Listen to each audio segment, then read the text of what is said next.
Hey there, you are listening to the Traill Happy Box Hour, broadcasting through the facilities of Trent Radio at 92.7 CFFF FM in Peterborough, Ontario, Canada. My name is Amanda Owen, and joining me on this episode is Lynn Socorro Sarazin. Hey, Lynn. How's it going? I'm good. Doing a lot better now that you're on the show today. Woo! Thank you, Amanda. I'm so excited to have you on to talk about the French Club at Trent. This is going to be so exciting and so fun.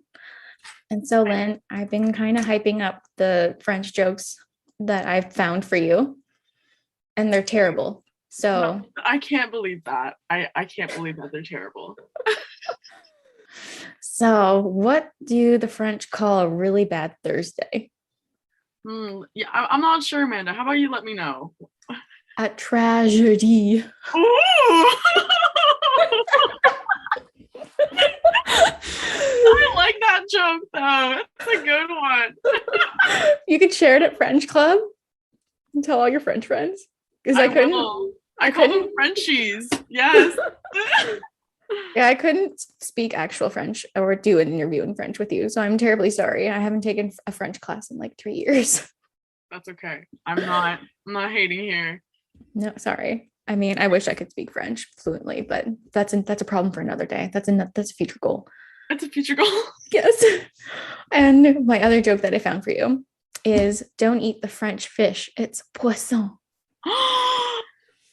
That was wonderful. I really like these. I think tragedy is my favorite. I'm gonna bring that up next meeting. Definitely. I'm gonna write that on a sticky note and keep it by my desk. That's gonna be really motivating for me. I am. I'm gonna write it on a sticky note and put it on my bulletin board. I'm serious. Yes. Amazing. And so, Lynn, we always do a little random holiday celebration on the Happy Box Hour. And so today apparently is Deviled Eggs Day. And do you know the French translation for that? Unfortunately, I really don't think I do, which is terrible coming from me. But I was just curious to know like how you would actually say deviled eggs in French, because it's such a weird way to like talk about food in English, like just deviled, like what does that even really mean? Like cooking wise? Yeah, I'm not even sure. Okay, let's do Google Translate, our friend. Same. Okay, we want to translate it to French. Oh, c'est des œufs farcis. Oh. C'est des œufs farcis. Okay. It's interesting. It's okay. I didn't know that. But I guess I should have known that. And now you know. My mom, if she's listening to this, she's gonna be like so disappointed in me. Like, you were supposed to know this. Well, obviously, just deviled eggs just aren't your favorite food, so that's okay. I think it'd be a little weird if it was. Like, no shame or judgment to anybody who loves deviled eggs, but I don't understand the hype. I prefer the eggs where you like dip the toast in. And those are my favorite. Oh yeah, the poached eggs. Poached eggs, yes. Those are the best, hands down. We've declared it here on the Happy Box Hour. Poached eggs are the best eggs. Yes, I love those. We'll put it on the stickers. Yeah. Actually, I want a sticker of that now. Actually, might get a sticker of that. Yes, please go ahead. So Lynn, let's talk about the French Club. Could you introduce yourself to the listeners out there by stating what program you're in at Trent and what a hobby you have and kind of like what your favorite color is? Okay, so my name is Lynn. I go to Trent University. This is my third year at Trent, but I'm in biomedical sciences. I really enjoy it. I think it's pretty interesting. What hobby do I have? I honestly study most of my time. I really enjoy cooking. I enjoy camping. I went camping this weekend and it was like, yeah, it was nice. It was really nice. Like, it was a wake-up call. Yeah. Wow. See, that's a fun hobby. I think camping's definitely on there. Yes. Oh, yes, 100%. And my favorite color is turquoise. Oh. Like blue, because. Oh, yes. Yes. My favorite color is blue too. Ooh, Yes. my- Oh, just some blue girls here today talking on the show. Love that. Yes, I got my blue cup. This is my favorite. Yes, Lynn, we are here for this. And what is the French Club at Trent? Do you want to talk a little bit about like what the club is? Okay, so the French Club at Trent, I have 3 rules. Okay, once you get in, like I literally list 3 rules. Okay. The first rule is that there's no stress. I don't want any stress. No It's a stress great at all. rule. Yeah, like that's number 1. Number 2, no COVID. Like Oh. no COVID in my club. Okay, that's number 2. And number 3, once you get into the room, which happened, like it happens at 226 Wallace Hall, like I want you to try to speak French. I want you to speak French once you get in, you know? Okay. And if you can't speak French, that's okay. You can say the word in English, but I want you to try to speak French. Those 3 rules are great. Thanks. I really thank you. I always bring the record player. I have like a smaller record player. It's pretty cool. And I have a bunch of French records that I got from Value Village in Ottawa. Oh, that's amazing. Thank you. Thank you so much. I think it's very important to understand that there's not only Franco-Ontarian French, there's also l'Acadien, right? There's also French from Quebec. There's also French of France. There are many different types of French, and I feel like they all need to be represented somehow. So, yeah, that's why I have plenty of records from everywhere, which is like great. I can't believe I got those. Like, yeah. Okay, that's really exciting. That's fun. Yeah, I love that. It's a good vibe, and we play Scrabble. I got French Scrabble recently, so cool. very cool. It was my first time playing Scrabble, and I realized that it's actually extensively difficult. It is really difficult. Yes, that's why I really like Scrabble, though. It really makes you think. Oh my gosh, I felt so bad though because I was taking so long for my turn. Ow! Oh, that just makes the game more intense. It takes so much longer, and then you get more time to think about your answers. Like, see, an intense game of Scrabble just means you're good friends. Yeah, and that's what those people are. Like, I call them the Frenchies, and I don't know if it's a bad term to use, but I've been using it. Hopefully, it's socially accepted. Everybody's really nice. Everybody just has like very good vibes. And I'm super happy. It started over Zoom last year. Okay. And when we'd have new people come in, they would kind of never come back. But that's okay. That's okay. And, you have people coming in and out, meeting lots of new people. It sounds like a good time. It really was. And just that's the best part about clubs, you get to meet lots of different people, lots of different, connections being established and made. And, maybe you meet at French Club and then maybe you don't go back, but that's kind of like that's the experience.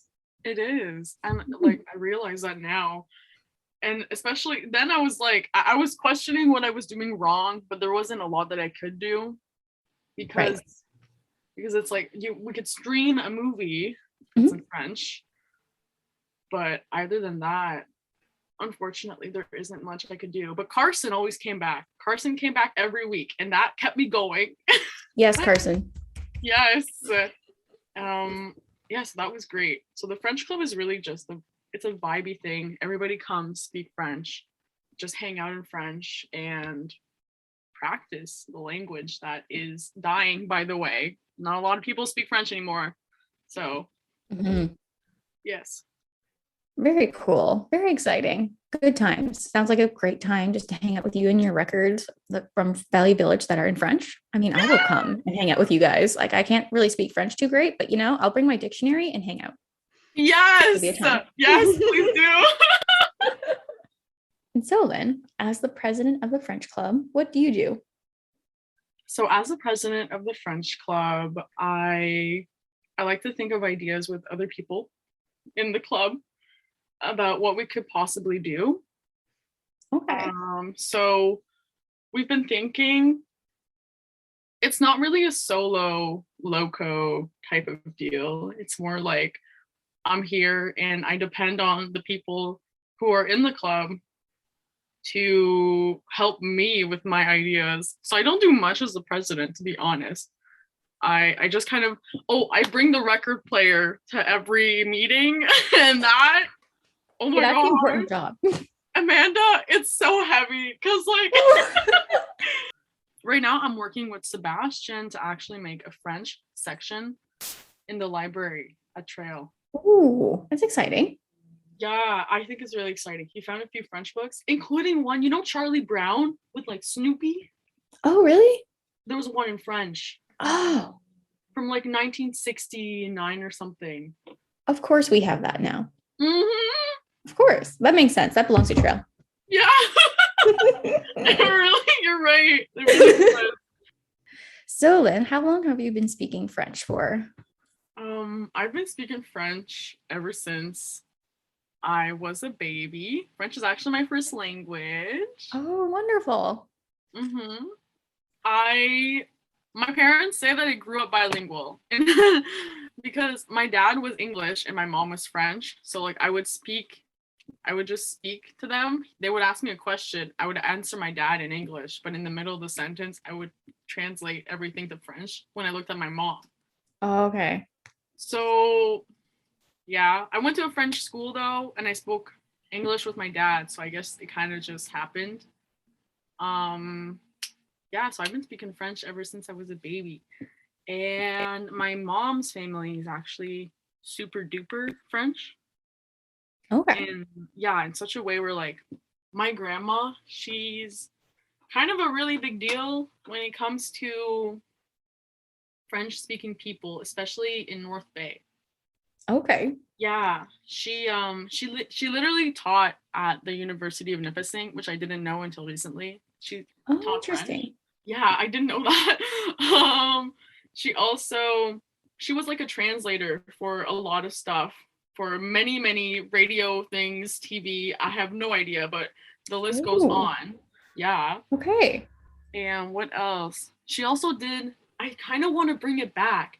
It's called Le Bal des Cotons, Okay. which is a hmm, it's a formal like we were talking about. Okay. So it's a formal which allows all the French speaking people to join. Oh, So interesting. yeah, Oh, so maybe there'll be a French club formal. uh-huh. Oh, okay. You're ready. You're ready to go. You have the record player and you have like all your records. I mean, you're good to go, Lynn. You can have a party. I think You I know, that would be will. COVID I safe and will. everything, but you could have a good time. Yes. Yes. Bring Yeah. croissant. Everybody enjoys the fact that croissant are French or something. So everybody really wants those. I've spoken to a few people in the French club and they just want to make croissants. And I'm like, okay, we can do that.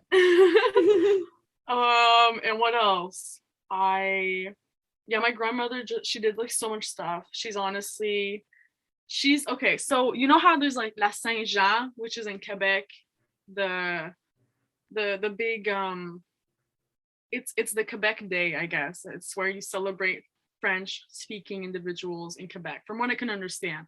Correct me if I'm Oh, wrong. Like, well, I don't know, actually. I'm sorry. okay, I think that's what it is. And before that, La Saint Jean used to be where you celebrated French in all of Canada, not only in Quebec. Oh, okay. But my grandma was like, no, no, no, no. There's French in Ontario and we are different. So she's actually she's a big reason why we have La Journée Franco, which I didn't know about. Which is kind of Oh, okay. cool. Mm-hmm. Very interesting. Yeah, and she was a she's also a big reason why there's like primary schools, they weren't French before. You can only go to an English one, Oh, okay. and she kind of made that happen type of thing. Like I'm not saying she's like the reason why, but she's definitely she fought for this, which is Okay. yeah, it's You're kind of part of the crazy. movement. Very cool. Yes. So I kind of want to I wasn't really close with her, unfortunately, She passed away a few years ago. My condolences. Well, that's a wonderful legacy. Yeah, I think it's like I'm closer with her now that I'm learning all of this than I was before. It's kind of crazy. And I don't know, having this French club and everything, I feel like I'm getting closer to her every day. So it's kind of good. I like it. Hmm. Yeah. And I think that's like the perfect way to end the show on this note. So Lynn, I just have one last question for you. How can listeners join the French Club and how can they keep up to date with your events and programming? Do you have a social media handle or anything like that? Yeah, so the social media handle is going to be Instagram. We are getting there at this present time. It's just being finalized. Okay. It's going to be made. It's being there. It's going to get there very soon. Okay. And if ever you have any questions about the French Club, contact me at Lynn Soroka Sarrazin at trentu.ca. So Okay. my posters are everywhere. It's a cute little poster. You find a little croissant with a little hat, French hat. Cute. But yeah, please, and just email me. And you don't have to be fluent in French to join. You just have to want to learn. So yeah. Very great. Amazing. Thank you so much for coming on today, Lynn. It was a pleasure having you. Thank you, Amanda. It was awesome. Thanks so much for having me. And next, I'll pass it off to my co-host, Megan. If you're just joining us, you are listening to the Traill Happy Box Hour, broadcasting through the facilities of Trent Radio at 92.7 CFFF FM in Peterborough, Ontario, Canada. I'm your host, Megan Ward. Okay, welcome back, everyone. We're super excited for the second session of our graduate student interviews. If you missed last week, you can find it on Traill College's YouTube account, and you can listen to us talk about flying squirrels and the research that PhD student Sasha is conducting currently at Trent. And today I'm super excited to be joined by Rebecca. Hi, everyone. Awesome. Rebecca, if you want to take a minute and introduce yourself to our listeners, that would be great. Yeah, so my name is Rebecca, and I'm doing my Master's of Science on flying squirrels with Dr. Jeff Bowman. Awesome. So can you give us sort of a general interview or overview of your research? Yeah, so I am looking at the effects of mycophagy among flying squirrels. So basically, I'm looking at diet and movement patterns of northern flying squirrels and southern flying squirrels, which are the two species that we have here in Eastern North America. Wow, that sounds amazing. Okay, so I have a lot of different questions. So what is mycophagy? Am I saying that right? What is that? Can you give us sort of a definition or an example? Yeah, so mycophagy essentially is an organism that likes to eat fungi. So they pretty much depend on it for their food. Like we have omnivore and carnivore. There's another group called fungivore. Oh, okay, interesting. So you study squirrels, you mentioned flying squirrels, and you study fungi. So to me, those seem kind of random. How do they actually connect? Yeah, so I call this system the big triangle because there's three components that all feed into each other, and they're all ingredients that you need for a healthy forest ecosystem. So it starts off with the flying squirrel digging up and eating truffles and other fungi on the forest floor, consuming it, and then defecating somewhere else on the forest. So these fecal pellets are then super valuable because they're packed with nitrogen-fixing bacteria, yeast, and viable fungal spores. So these squirrels then help disperse fungal spores in other areas of the forest. And this is important for truffles specifically because truffles can't disperse their spores on their own. They need something to dig them up, crack them open, and disperse. So most fungi that these squirrels eat, such as truffles, are mycorrhizal. So these are certain types of fungi that form mutual bonds with plant roots underground, and they facilitate nutrient uptake of the plant. So this is the third part of the triangle. The mycorrhiza is then responsible for tree growth. So all of this is happening because of the squirrel favoring mycorrhizal fungi. Wow, that is amazing. So it kind of sounds like there may be some like driving forces behind this. But I was interested, does this research relate at all to climate change? Because that's such sort of a hot topic that we talk about a lot in science. So does it relate to climate change? And sort of, is it a bad thing if these squirrels are moving around and changing up the fungi that they eat, or is that okay? Yeah. So climate change is definitely impacting the populations of flying squirrels. And there's this concept called introgression that's happening with these flying squirrels in North America. So basically, introgression is when there's a gene transfer from one species to another gene pool of another species. And we think that this is happening. In fact, introgression hybridization is happening because of climate warming. So my research group and Dr. Jeff Bowman published a paper in 2005 on southern expansion, where the southern flying squirrels are moving their range northwards because of climate change. And they're expanding into the territory of northern flying squirrels. And we're seeing that these two species are, we're seeing increased symmetry between these two species. So we're seeing that they're coexisting together, they're roosting up together. And we don't really know what this can mean for the populations of these squirrels. So my research group is exploring the effects of hybridization on these populations. Now, in terms of habitats, so northern flying squirrels have habitat preference for coniferous forests because these conifers provide a year-round supply of fungi, whereas the southern flying squirrels rely on deciduous trees because they supply their diet in mass seeds. So with the southern expansion from climate change, we might see that the northerns are being replaced by southerns from their preferred habitats. So my research group is studying, and my project is looking at what are these effects and how can this change how forests function when eventually we might see northerns disappearing from different forest patches. So yeah, that's a huge research question that we're addressing. Wow. So who would have known there were so many connections between poop, flying squirrels, and fungi? That's awesome. Yeah. So you mentioned hybrid squirrels. So, okay, so we have the northern squirrels and we have the southern squirrels, and they're moving all around, potentially into each other's habitat. But when I think of a hybrid squirrel, like when I think of the word hybrid, I think of a car running on like electricity and gas. So can you give our listeners sort of like a general description of what it means to be a hybrid squirrel? Yeah, so hybrid, that's such a good analogy to have because likewise, hybrid flying squirrels are flying squirrels that have a chunk of their DNA from northerns and a chunk of the DNA from southerns. So they're not their own species, but it's through this it's through this concept of introgression that they're becoming this hybrid. So, and that's from the range expansion. So as the two species are becoming more in contact of each other, they're having the opportunity to roost together and therefore become or create more opportunities for hybridization.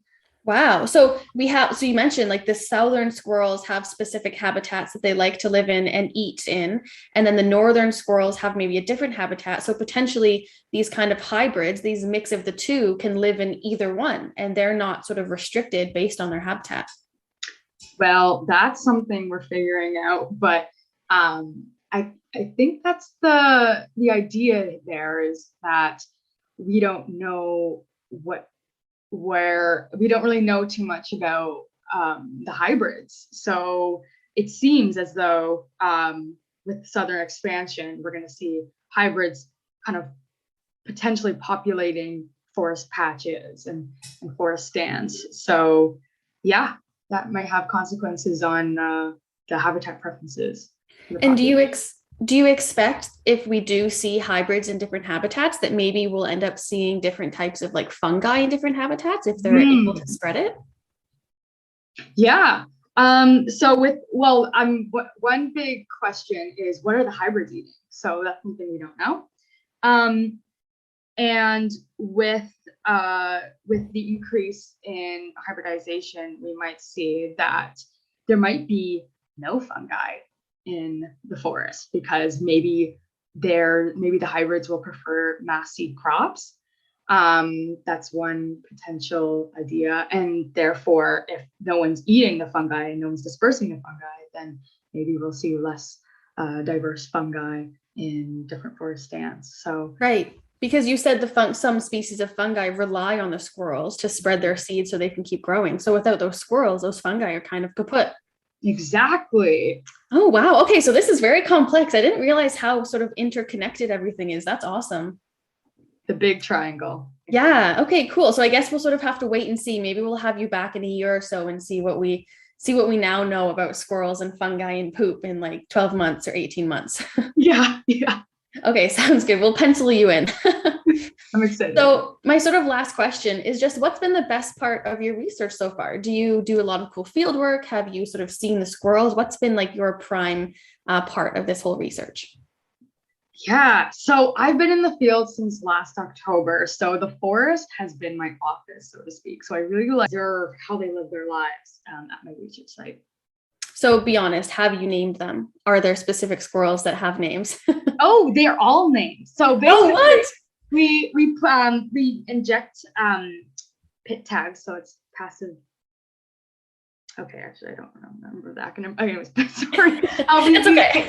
So we inject IDs into the skin of the squirrel, and we have a receiver, and we pass it over the squirrel, and an ID will pop up.